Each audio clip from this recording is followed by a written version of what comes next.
দক্ষিণ পূর্ব রেল হাওড়া আমতা শাখায় ফের যাত্রী দুর্ভোগ। অফিস টাইমে ডাউন আমতা হাওড়া লোকালে যান্ত্রিক ত্রুটির জন্য দাঁড়িয়ে যায় ট্রেন। প্রায় 1.5 ঘন্টার বেশি সময় বাঁকড়া নয়াবাজার স্টেশনে ট্রেনটি দাঁড়িয়ে থাকে, ফলে পরিষেবা ব্যাহত হয়। দুর্ভোগে পড়েন যাত্রীরা। কাজে যেতে না পেরে অনেক যাত্রী বাড়ি ফিরে যায়, অনেকে আবার হেঁটে সাঁতরাগাছি গিয়ে ট্রেনে কিংবা বাসে কাজ যায়। পলাশ দীর্ঘাঙ্গী নামে এক যাত্রী যান প্রতিদিনের সমস্যা এই লাইনের ট্রেনে। এত দেরিতে ট্রেন চলে যে প্রচুর সমস্যা হয় কাজে যেতে। তারপরেও আজকের এই ঘটনা, বাধ্য হয়ে বাড়ি ফিরে যেতে হচ্ছে। আজ মাইনে কাটা যাবে। শেখ শহীদুল নামে এক যাত্রী বলেন, বাড়ি ফিরতে রাত 1টা বেজে যায়, ট্রেন এত দেরিতে চলে। যাত্রীরা জানান, আজ ট্রেনের চাকা ও ইঞ্জিনে যান্ত্রিক ত্রুটির জন্য ট্রেন দাঁড়িয়ে যায়। দক্ষিণ পূর্ব রেল সূত্রে জানা গেছে, কী কারণে যান্ত্রিক ত্রুটি হলো তা খতিয়ে দেখা হচ্ছে। ইঞ্জিনিয়াররা ঘটনাস্থলে পৌঁছে পরিষেবা স্বাভাবিক করার চেষ্টা করছে।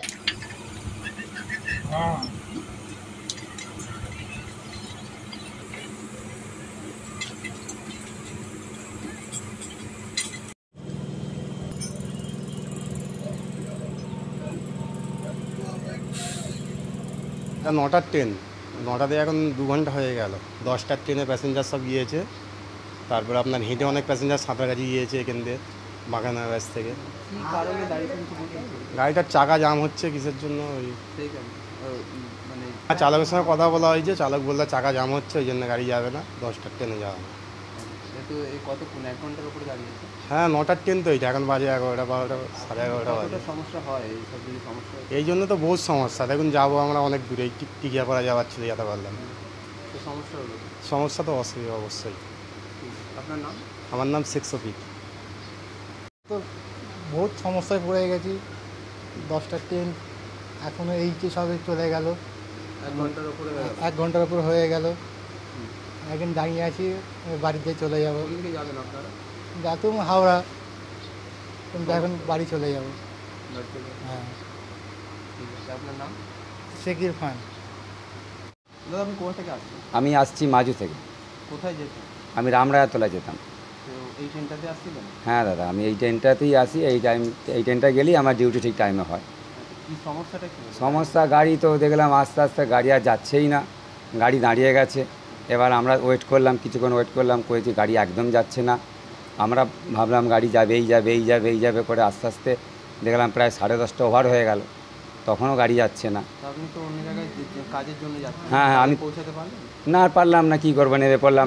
আমি যে নেক্সট গাড়ি 9টার গাড়িটা যে আমি ধরবো, সে গাড়িটাও দেখলাম লেট। সে গাড়িটা করে যদি যাই, তাতেও আমার দেখলাম যে কাজের টাইম হচ্ছে পরে যাব, তাহলে সেই বেকার গিয়ে আমার সে কাজই হবে না।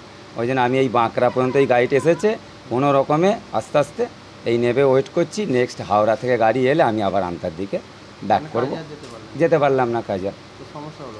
হ্যাঁ, সমস্যা বলতে আমরা সাধারণ মানুষ যদি না যেতে পারি, বলুন না, আমাদের তো একটা। কি চাইছেন? আমি চাই যাতে বেশ একটু পরিষেবাটা ভালো হয়, যাতে টাইমে গাড়িগুলো যায়, যাতে আমাদের কাজের জায়গায় কোনো সমস্যা না হয়। না তো বলুন না, মানে কাজ করেই আমাদের সংসার চলে। সমস্যা হলো সেই রাত্রিবেলা দেখলাম অনেক রাত্রে বাড়ি ফিরলাম, রাত্রির প্রায় 1:45 বাড়ি ফিরলাম। এর আগে? হ্যাঁ, এর আগেও তো সমস্যা হচ্ছে, কী বলবো, এটা আমাদের মানে আমাদের খুব খারাপ অবস্থা হচ্ছে। আমাদের কাজ কি করে থাকবে, এটাও চিন্তার মধ্যে পড়ে যাচ্ছি আমরা।